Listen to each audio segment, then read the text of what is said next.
Hello guys, this is Ark, and in this video I'm going to talk about the LCK Summer 2023. It begins tomorrow on June 7th, and I basically want to talk about, what I think, um, like how I think it's going to play out, what the best teams are going to be, etc. So let's just get right on top of it by saying that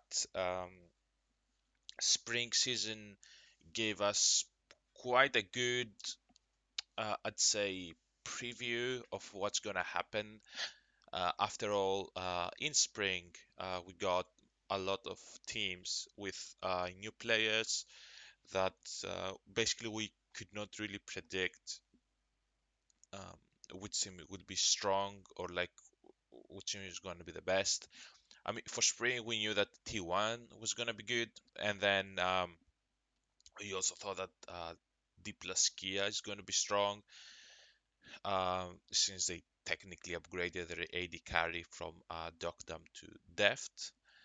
But we pretty much didn't know anything else about any other team. We expected DRX to be strong. Obviously, they were not. Um, we expected Hanwha Life to be stronger than they were. They weren't. Uh, but yeah, in any case, we try to predict what will happen in spring, and apart from like T1 being strong, I don't think that um, any other prediction was accurate, so to speak. So let's try to see what we can predict for summer, knowing that now Gen G won spring with their new bottom lane in Pace and Delight. Um, T1 obviously got second place, as has been quite a trend lately for T1.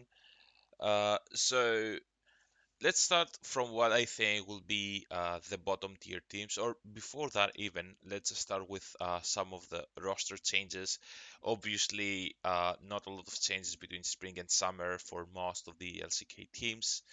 Um, the biggest change is for Leaf Sandbox, where they replaced Envy in the AD carry position to get Teddy. Obviously, I think this is a big upgrade for Leaf Sandbox.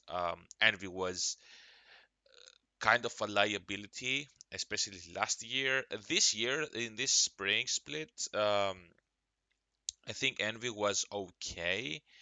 Uh, he was not very good by any means, but he was not as bad as he was last season. So Envy was okay, but Teddy is obviously a big, big upgrade for Live Sandbox. Apart from that, the other change is for DRX, and they have decided uh, to swap their AD carry from Docdom to Paduk, and I'm not even sure that's the right pronunciation of his name, but in any case, Docdom is still with the team, of course, but they have decided to go with Paduk here because I think it's mainly because of Docdum's injuries, etc. And DRX always tries to get in with like the new guys, etc. I'm not sure about Paduk or what his playstyle is, and if that will help Beryl become his better self. Is he like a ghost type of player? I guess we will wait and see. Apart from that, the only other change slash addition is for Noxim Red Force, where they got Quad in the mid lane as well, on top of already having Fiesta and Call Me. Call Me, I think, was in their Challengers team.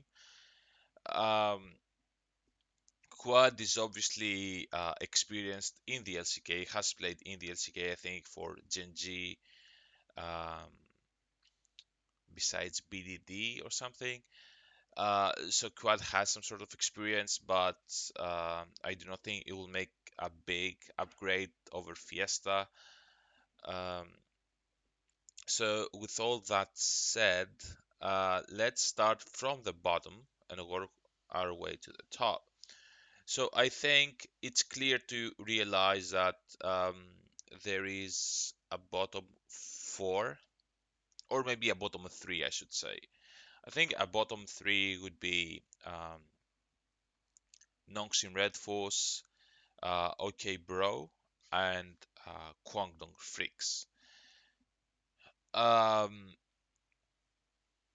I DRX was in the bottom three in the last split in spring, so somebody would say that, oh, maybe DRX should be down there as well. It feels bad predicting DRX to be that spot, considering their roster. You know, Rascal, Croco, Burial, Fate, even Paduk. We don't know anything about this player at the moment, so it's weird to try to predict DRX in the bottom three. So I'm not gonna do that. But at the same time, if you're not in the bottom three, if you're not in the eighth, ninth, or 10th place, this means you're in seventh, sixth, fifth, right?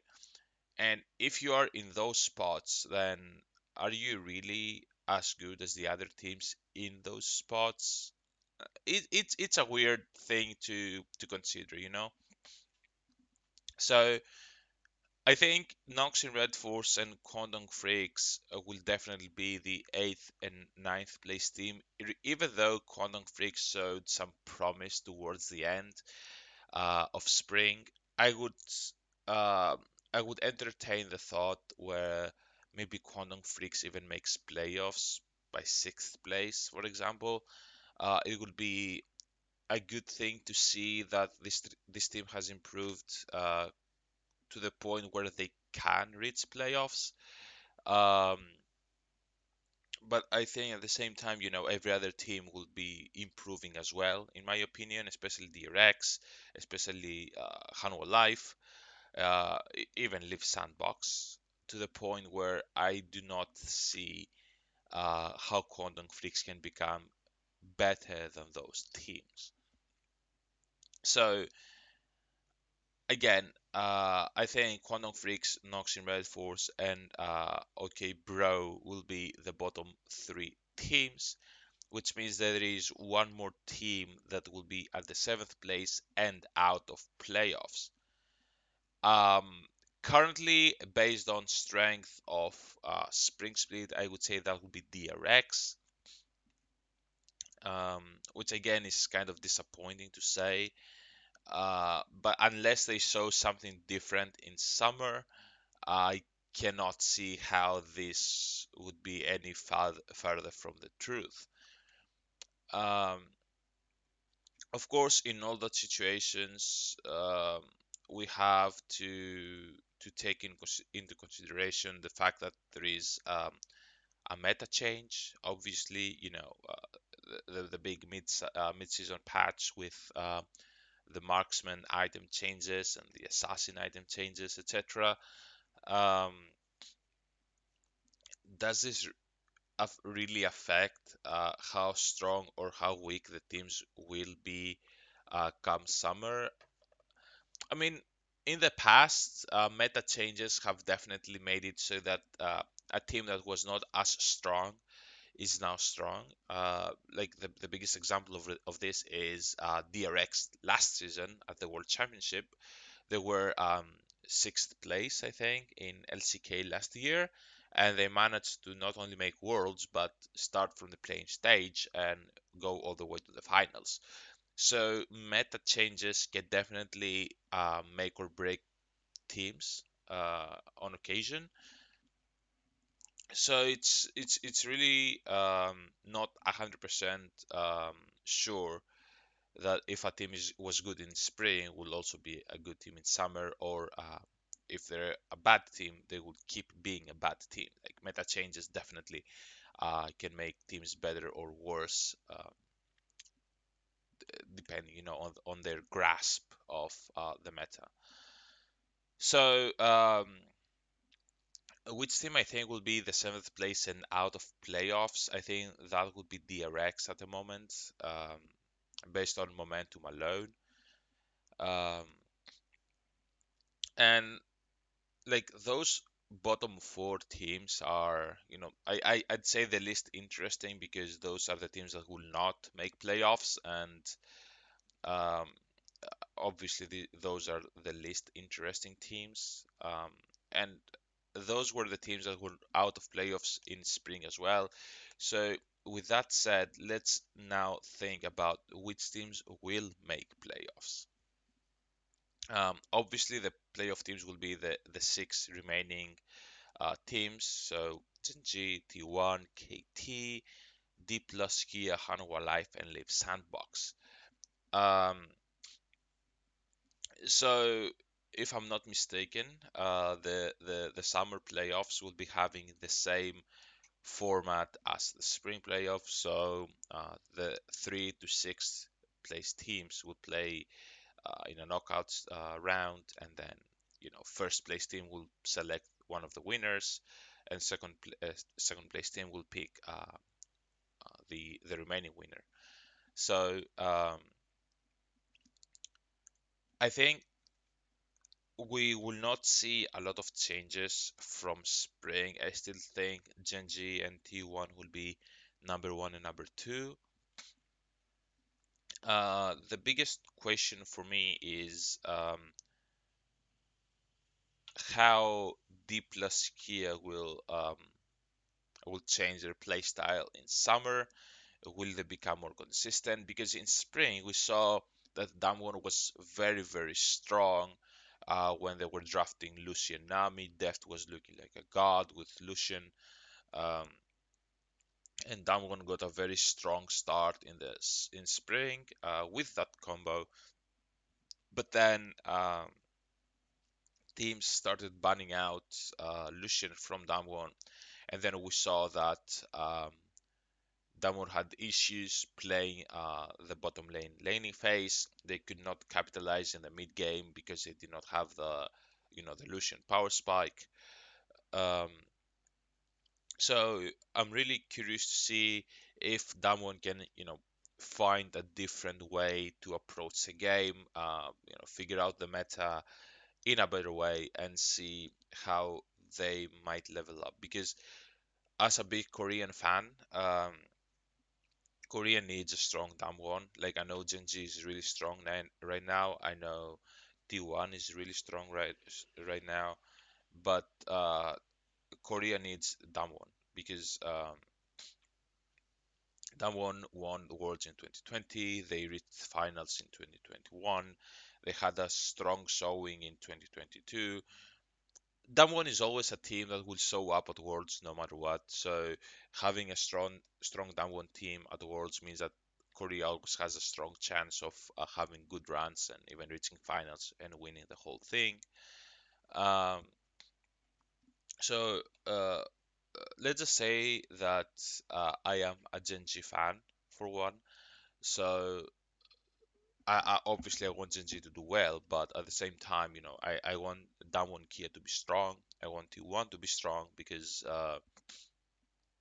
when it comes to World Championship, then um, I want Korea to do well. So having strong Korean teams is good for me.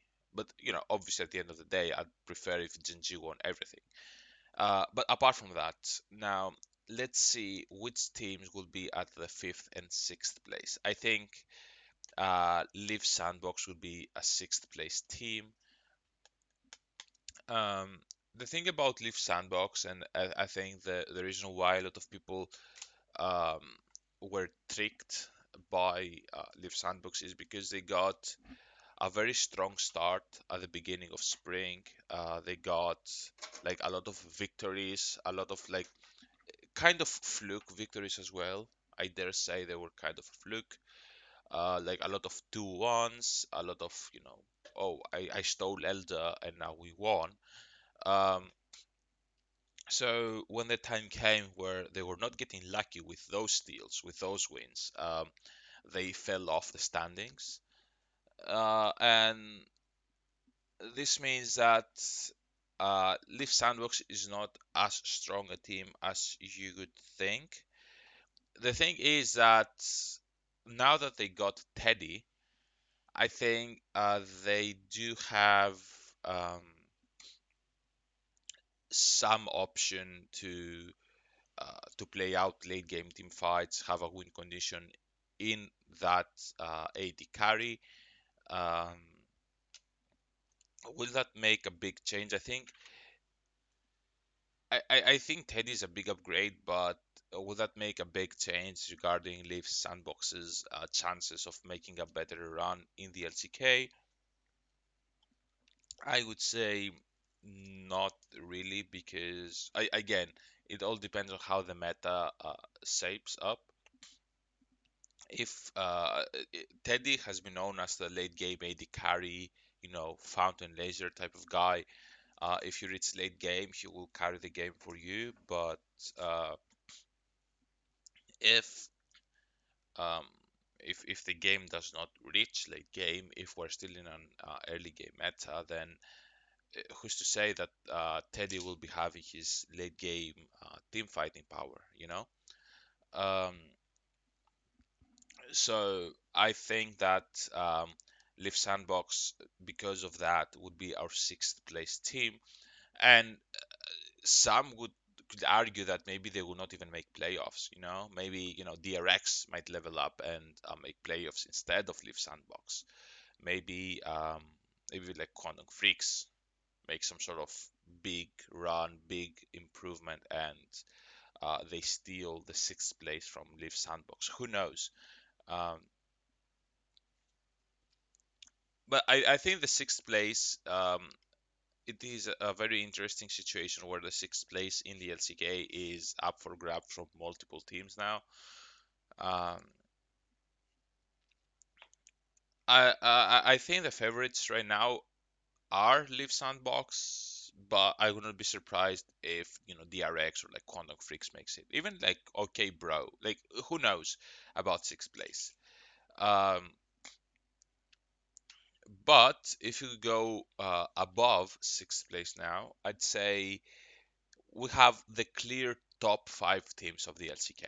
I think those top five teams in Genji T1, Damwon, KT, and Hanwha Life, these are the top five teams in the LCK by a landslide, I think. There's a clear top five and a bottom five for sure. Um, Now, with that said, I think all those teams, it's really hard to try and rate those teams accurately. I guess Genji and T1 are one and two. Um, I think that's a fair point to try and predict. And then three, four, and five are really up in the air. I mean, Katie was a third best team in spring. Um, then when Kia was going strong as a second place team for some time during spring, Hanwha Life were the most shaky of the five. Um, so somebody could say that, what, Hanwha Life could be the clear fifth team, and then it's like KT and Damwon at three and four. Um, I'm not sure how to evaluate this situation. Again, meta changes and all are, they can be big factors on how a team improves or becomes worse. So I would say at the moment that um, Genji is number one, T1 is number two, and then I would put KT, Damwon Kia, Hanwha Life. These are the top five teams. I will trust Live Sandbox to be here at sixth place. So these are the top six play of teams, and then you have DRX. I would put OK Bro here, and then um, I'd say, or maybe Kwandong. I don't know. I'd put Kwandong Freaks here, and then uh, Proxim here. I think this will be these are the power rankings for LCK Summer 2023. Um, I'm not sure if this will be the regular season positions of these teams, but um, I think roughly that's how they will pair up in playoffs. I think KT will play Sandbox. I think D Plus will face off again Hanwha Life again. So we could technically be getting a rematch of the spring playoffs. Um, but I do think that we will be getting a Gen GT1 finals again. These are the two strongest teams at the moment, and I expect Gen G to be winning against T1 again. Um, Not sure if there is a T1 finals curse that occurs where they lose or they lose against Gen G specifically, but I think Gen G will be winning Summer. So that's generally my tier list for LCK Summer 2023. And once it begins, we will get more information about how the teams will play out. So thanks for watching, and I'll see you with more daily updates or weekly updates with standings and power rankings of LCK 2023.